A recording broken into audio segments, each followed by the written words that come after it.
Kung isa man lang sa aking anak ay nakapagtapos ng batas, law, at pumasa sa bar, maaari siguro pwede kong patakbuhin presidente. May advantage ka kasi pag ikaw ay nagtapos ng batas, law graduate, abogado, ay kung wala kang natapos, paano mong bibigyan ng solusyon ng problema ng bansa? Nakakahiya ka.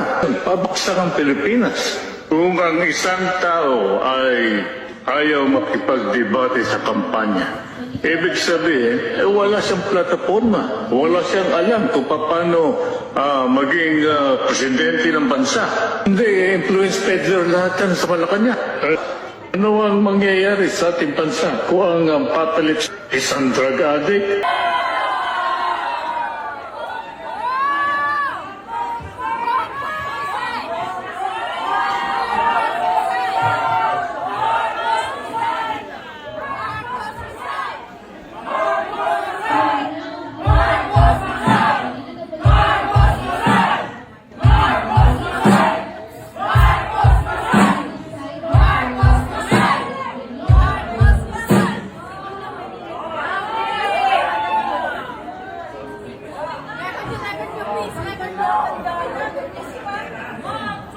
Marcos Adik! Marcos Adik! Kayo na po mga kababayan ang humusga. Marcos resign! Marcos resign! Marcos resign! Marcos resign! Marcos resign!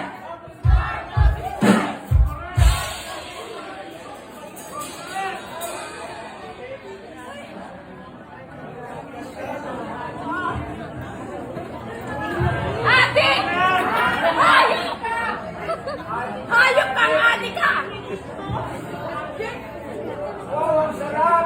Adik! Wow! Eddie, wow! Ipakulong ka na! Ibala ka sa kanyon! Marcos, ibala sa kanyon!